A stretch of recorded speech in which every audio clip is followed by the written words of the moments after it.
কে কে ওখানে? এত অন্ধকার কেন চারদিকে? আমার দম বম বন্ধ হয়ে আসছে। কেউ আছো? আমাকে এখান থেকে বের করো। দুনিয়ার নরম বিছানায় তোমার ঘুম খুব প্রিয় ছিল, তাই না? তুমি কে?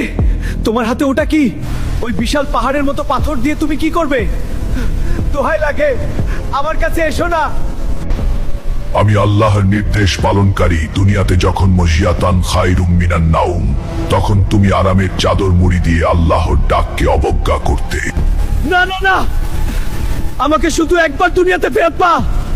আমি আর এক ওয়াক্ত নামাজও ছাড়বো না। আল্লাহর দোহাই, পাথরটা ফেলো না, আমাকে মেরো না। সময় শেষ। এখন শুধু আযাব কিয়ামত পর্যন্ত। বুখারী শরীফের এক দীর্ঘ হাদিসে রাসূলুল্লাহ সাল্লাল্লাহু আলাইহি ওয়াসাল্লাম তার একটি স্বপ্নের কথা বর্ণনা করেছেন। আর আমরা জানি, নবীদের স্বপ্ন কোনো সাধারণ স্বপ্ন নয়, তা হলো সরাসরি আল্লাহর পক্ষ থেকে আসা ওহী বা চূড়ান্ত সত্য। নবীজি সাল্লাল্লাহু আলাইহি ওয়াসাল্লাম বলেন, একদিন রাতে আমার কাছে দুজন ফেরেশতা এলেন।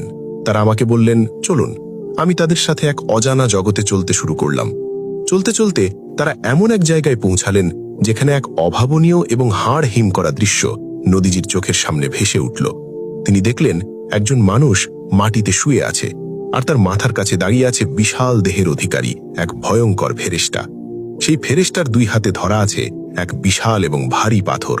শুয়ে থাকা মানুষটি ভয়ে কাঁপছে, কিন্তু তার পালানো কোনো উপায় নেই। হঠাৎ কোনো এক অদৃশ্য নির্দেশে দাঁড়িয়ে থাকা ফেরেশতাটি তার হাতের সেই বিশাল ভারী পাথরটি সর্বশক্তি দিয়ে শুয়ে থাকা লোকটির মাথার উপর সজোরে নিক্ষেপ করল। বিকট এক শব্দ হল। পাথরের সেই প্রচণ্ড আঘাতে শুয়ে থাকা লোকটির মাথা মুহূর্তের মধ্যে সম্পূর্ণ চূর্ণ বিচূর্ণ হয়ে গেল। তার মাথার খুলি ফেটে মগজ চারদিকে ছিটকে পড়ল। আঘাতের তীব্রতায় সেই ভারী পাথরটি গড়িয়ে অনেক দূরে চলে গেল। যন্ত্রণায় লোকটির কেমন আর্তনাদ ছিল তা শুধু আল্লাহই ভালো জানেন। পাথরটি দূরে চলে যাওয়ায় সেই ফেরেশতা পাথরটি কুড়িয়ে আনার জন্য হেঁটে গেল। কিন্তু ফেরেশতা পাথরটি কুড়িয়ে নিয়ে ফিরে আসার আগেই ঘটল এক বিস্ময়কর ঘটনা। আল্লাহর হুকুমে সেই লোকটির চূর্ণ বিচূর্ণ হয়ে যাওয়া মাথাটি আবারও আগের মতো সম্পূর্ণ নিখুঁতভাবে জোড়া লেগে গেল। লোকটি আবারও জীবিত হয়ে উঠল, ঠিক যেন তার কিছুই হয়নি। কিন্তু তার এই স্বস্তি ছিল মাত্র কয়েক মুহূর্তের জন্য। কারণ ফেরেশতাটি পাথর নিয়ে ফিরে এসে বিন্দুমাত্র দেরি না করে আবারও সেই ভারী পাথরটি তার মাথার ওপর সজোরে নিক্ষেপ করল। আবারও তার মাথা ফেটে চৌচির হয়ে গেল, মগজ ছিটকে পড়ল।